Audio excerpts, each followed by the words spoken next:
entrepreneurial bit. It's not just being able to solve a problem, it's how do you make it sustainable and scalable. Yeah. And we talked, those of you who were yesterday, we talked about this business of, do you do something that you want to do, or do you do something that will make money? And balancing, there's a bit of it what you've touched on. And what is it for you? Is it about, if push came to shove and you saw something with loads of money, would that be it? Or would you saw something that was like, I can really solve this problem and I can maybe make it sustainable? Which way would you jump? If I wanted to make loads of money, I should have still been in banking. Exactly. Yeah. I think it's a combination of three things, right? I think the Japanese call it ikigai, which basically means what do you really love doing? What does the world need? And where can you generate some value? And the intersection of those three things, what you're really good at, what you love doing, what the world needs, and where you can find that intersection is where magic happens. It is. Be honest.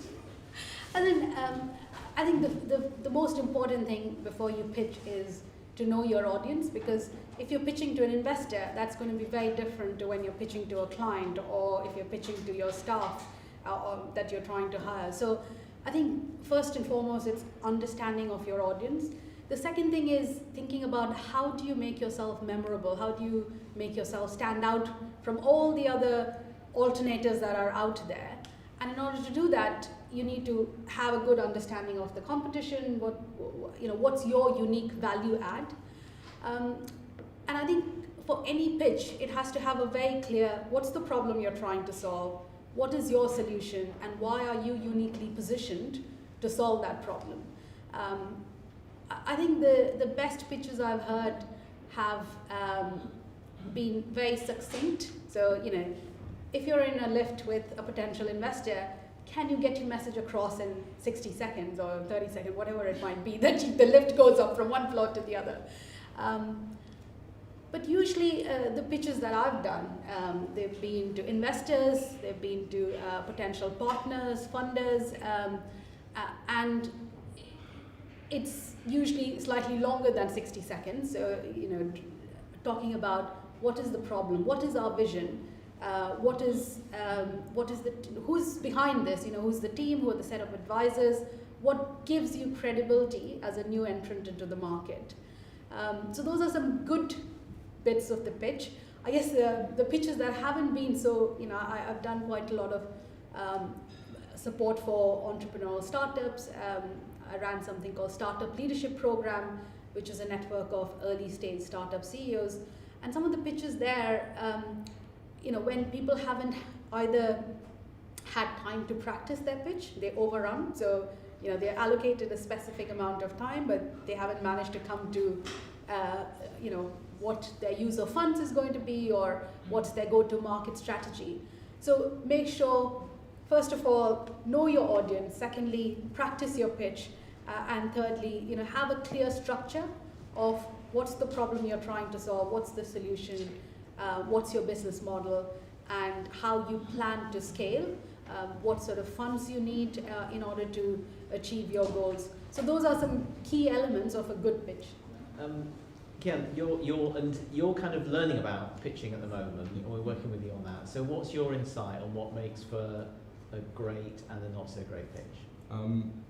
Playing off of what you said about knowing your audience, I think that is the most important thing that I found out recently, because I'm currently going through pitching. I'm making pitch decks and having to figure out who I'm going to pitch to, and I've realized how important it is to actually know the audience, and not simply just know who you're actually trying to pitch to, but know what their needs are, what their frustrations are, what's going to appeal to them specifically, what sort of words you don't want to be using, because a lot of it, and not only that as well, you're not always going to be pitching to people that necessarily want the same things, and that if you're pitching to an investor, you're going to pitch that very, very differently to how you're going to pitch to a potential customer or a partner. Because an investor, let's say, they want a really holistic view of the company, they want to know everything about it. But while you're pitching to a customer, they want to know about the product, they want to know what you're selling and how it's actually useful to them. So it is really important to know who you're actually pitching to and what they want from it, or what you're actually trying to sell to them. Another important part of it as well is that knowing that the aim of a pitch isn't always just to get a yes. You're not always aiming to get oh yes, I'd love to work with you on it. Sometimes the actual goal of the pitch is just to get to the next meeting, because just getting to the next meeting is already having a foot in the door that you can then sort of be able to then make more progress off of.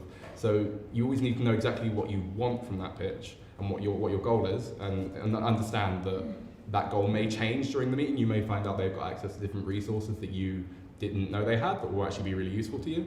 So it changes a lot, but you do need to know exactly who you are pitching to, what they want, what they need, what you can get from them, and understand that you can come away with something different and not be upset about that. Like, that's still progress. Like, you're still making something happen. It's just a little bit different than what you intended. And do you have, both of you, that sense of, because when you're an entrepreneur, a little bit of you is a kind of an impatient kind of, animal that wants to kind of just get on with it, come on, I know what I'm doing here, let's, and handling that impatience when when you're in that dialogue, you'll figure out what they need, they're figuring out what you're about. How do you deal with that sense of, and this is personal, okay, I need help with this. How do you handle that sense of impatience of how do you deal with that? I think I always remind myself, there are certain things that are within your control, certain things that aren't. There's a prayer which says, God grant me the wisdom to know, where you can control and influence things, and where you can't, and you have to just let go, right? So a lot of times it has happened that somebody will say, yeah, it's all done, but it takes another 5, 6, 8 months for them to actually get it over the line, and that is a struggle. But you can do everything within your power to influence and to move things forward. But sometimes, there are certain things that are just beyond your control. So one thing that really helps me to not get disappointed is to focus on the process and the activity, and to detach yourself from the outcome, because that's not something you can control. But you can learn a lot from the process, and it took me a long time to understand that you need to rephrase failure as learning. When you set a goal and you don't meet it, it doesn't mean that you are a failure. It just means that you have another opportunity to learn and grow. About, I've got a thing, I want to get this business off the ground, but for that discussion, getting another meeting is where we're trying to get to here. So that's, Yeah, it's always about knowing your next steps and trying to figure out where to go from each thing. Yeah. So like, even if you don't get the intended outcome, what are your next steps? How are you going to go about getting what your intended goal was? So say you were looking for investment, say you don't, that person you were talking to, they're not an option. Make sure that you then know, what are my next steps? Who can I talk to instead? What can I do instead? Because you always need to figure out what's coming next, because there's always more to do. You're never going to be done, but you always need to know what the next steps are. Yeah. I think two things. First of all, labels are what we tell ourselves. So, you said something that I'm very messy, I'm not organized, but that's something you're telling yourself. You can tell yourself, I can get organized, I can learn to become better. So that's the first thing. The second thing is there are a lot of tools, right? Like, you don't need to be, you're not born organized. You can learn how to do it. And there are lots of tools like to-do lists, right? So rather than keeping everything in your head, you create a to-do list on your machine, on your computer, saying, these are all the things I want to do. Put it in a calendar to say, these are the times when I'm going to do. Because you're more likely to do something when you allocate a specific time on a specific day to say, this is when I'm going to do it. But if it's just in your head and not written down on a paper or on a computer somewhere, it's less likely to happen. So that's the first thing, right? Use tools to help you. And before that, it's changed the mindset, because what you tell yourself, there's a saying that your thoughts become your reality. So if you really want to do something, you tell yourself, I'm going to learn it and I'm going to do it, you're going to become better. So that's the first thing. And the second thing is use the tools that are available to help you get organized. And the third thing I would say is surround yourself with people whom you think are organized, because when you see other people being organized, you can learn from them and you will become more organized. So I think those would be the three things. Kian, I'm going to ask Kian, what's your Yeah, I used to have issues with being organised quite a bit, but one thing I found that works for me is, so as you said, actually writing it down. I've now got a whiteboard in my room and I write stuff down because I used to come up with things I needed to do, but I'd be terrible at actually implementing one that I've thought about before because I think of a new thing that I had to do and then forget about the last thing. So what I found is literally just writing everything I have to do that day on a whiteboard as it comes to my mind. Then I have a list there of things that I need to get done and I can cross them off.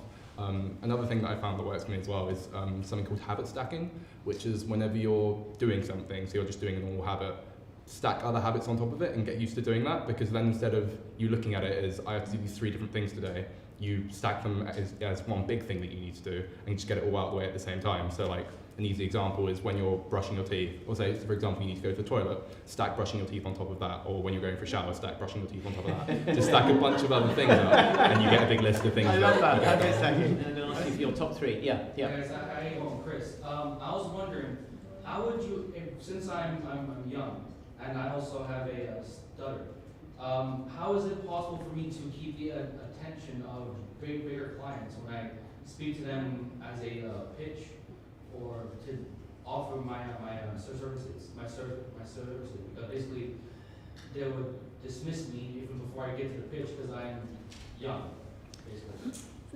I think 2 things you mentioned there. One, your inexperience due to your age, and 2, your awareness that you might stutter.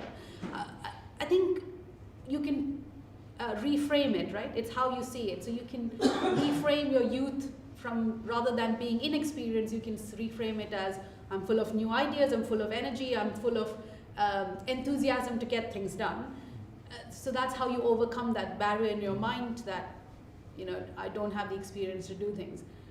The thing about the stutter, I didn't see your stutter being a barrier in me understanding you.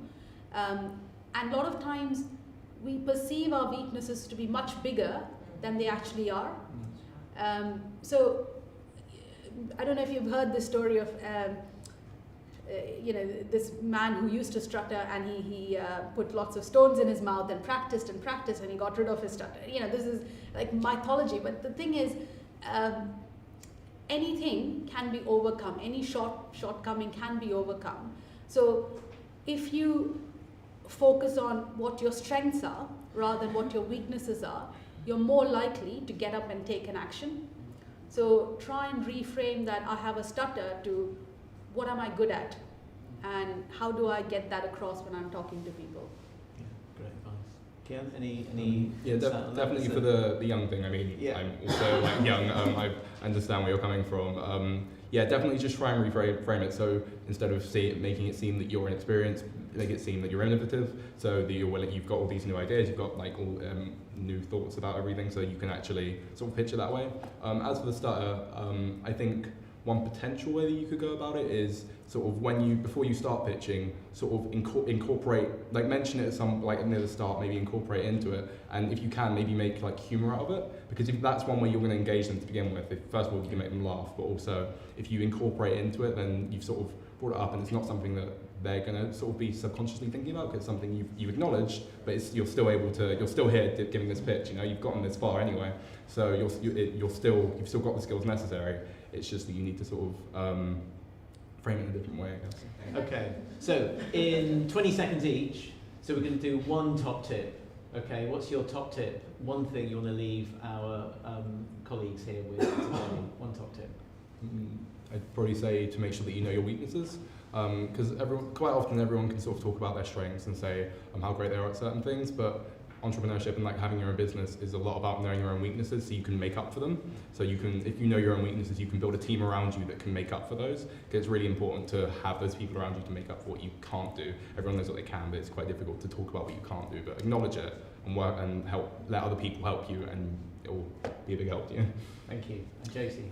I think my top tip would be to focus on a real problem and think about the customer that you're trying to serve and what is their pain point, rather than starting with a solution that you have, because you can truly be successful when you're solving a real problem, not an imagined problem. Great, thank you so much, guys. Thank you so much.